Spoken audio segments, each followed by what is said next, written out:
So the Chicago Sky have hired the former coach of the Atlanta Dream. And I'm going to say this right now. I don't think it's that bad a hire. Like, a lot of people are really, really upset because they're like, well, not really upset. They're really just like laughing at it almost and not too happy because, well, she was really bad with the Atlanta Dream. And I get that, but it doesn't, why does that matter? Like, she's an assistant coach. She's not a head coach. And it's hilarious as well. People talking about how the Atlanta Dream, she was the same Atlanta Dream coach when Kennedy Carter was there. No. Like, she never coached Kennedy Carter. And the reality of the situation is that she was a terrible WNBA head coach. I mean this. She was terrible. But she was a good defensive head coach. And she, a lot of vets were cool playing for her. So what happens when it comes to, well, what does Taurasi Wright bring? She's going to be a defensive-minded assistant coach, whereas Tyler Marsh, obviously, his whole thing was player development. A lot of it was offensive. What he was known for as a coach with the Aces. So you surround yourself, if you're a good team, and if you're a good head coach, you surround yourself with people that are good at things you're not good at. Like, if you are a coach that maybe you don't have the 100% greatest X's and O's in the world, you have to be like confident enough in yourself that you're going to surround yourself with those people. If you're an elite offensive mind, you surround yourself with the best defensive assistant coaches imaginable. If you're a defensive-minded person, you surround yourself with the best offensive-minded assistant coaches. So that's the one thing I do like this hire. Like, this wasn't my bingo card. It's like, I don't think terrible coach, they don't know the draft. She was a terrible head coach. Like, this is not a bad hire. I mean, this is genuinely not a bad hire. What's the problem? She was a bad head coach. Yeah. Holds a grudge with some players. Not great. She is an assistant coach. Who cares? She's a defensive-minded coach. In 3 years, her team was ranked high in defense categories. She's a great hire as assistant coach. Expect Chicago to be even better on defense. To be fair, Chicago weren't bad on defense last year. And the thing with Chicago is, Chicago have Cardoso, who's a very good interior defender. And they have Angel Reese, who when she wants to be is an elite defender. And it's looking like with the third pick, they're probably at this stage going to get Sonia Citron, who is a good defender.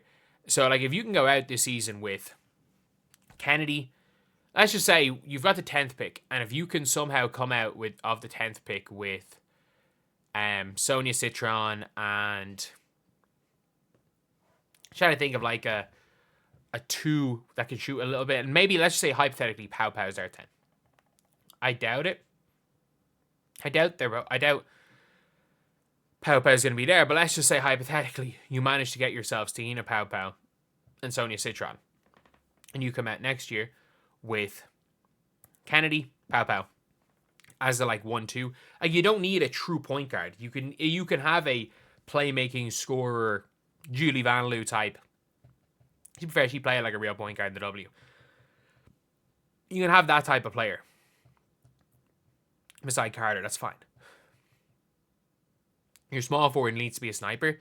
Rachel Bannum's not good enough realistically to be that. But even if Rachel Bannum is your second starter, and it's like Citron, Carter is your point guard, Rachel Bannum, and then you got the 2 bigs inside. Like, that's not a terrible starting lineup, especially with a defensive-minded coach. You've got 2.5 elite defense. You've got 2 elite defense players, a good defender in Sonia Citron, and then Kennedy and thing aren't great, to be fair. But you can survive that. Like, you don't need 5 good defenders on the floor. Like, if you've got 2 to 3 good defenders, then with a good defensive coach, you're good. You're all good, especially again with the players they have. And look, this team is not going to be great next year. If we're gonna be like honest about this, they're not going to be great. I don't think they think they're going to be great. But it's not about next year. It's about the year after that, and who's going to be good in 5-6 years. I think that should be Chicago Sky's goal, because at the end of the day, you don't want to force too much too quick, you can live with not making the playoffs next year. And you would rather be not in the playoffs than an 8 seed who has no chance of winning, because the 2026 WNBA draft has got players. Like, you've got yourselves, if you're a Chicago Sky, let's just say you've got around that 5th pick. There's Kiki Rice, who's a perfect big guard for the team. You have got, if you want to have the most explosive young scorer in the W, Tanaya Latson's going to probably be there around 3, 4, 5 in those low lottery picks. So if you are Chicago, not making the playoff next year is probably the most beneficial thing, because then suddenly you go into 2026 free agency with your front court covered, an absolutely dynamite scorer in Tanaya Latson there for 4 years, and you come in to free agency needing, like, okay, what do we need? We need, and let's just say you've got Sonia Citron. So you've got then Citron, Latson, a good defensive coach, a good defensive team, and then you just need like one absolute standout point guard. That's all you need to find, is a standout point guard or combo guard. And you've already got yourself your young core that's going to really push. And then suddenly you're now looking at 2027, maybe in a first, second round team. Like Cardoso and Angel are still young. The rest of the players are young. And in the 2027 draft, there's a chance even at like 5, 6 that are like a full Wiley or something's going to be available. So it really is one of those situations where it's all about long-term development with Chicago. And I think bringing in Tanisha Wright to kind of shoring up the defense is the most important thing this season. And then I think next season, the year in 2026, 2027, that's when I would say Tyler Marsh's player development is going to maybe take place, maybe make them a good team.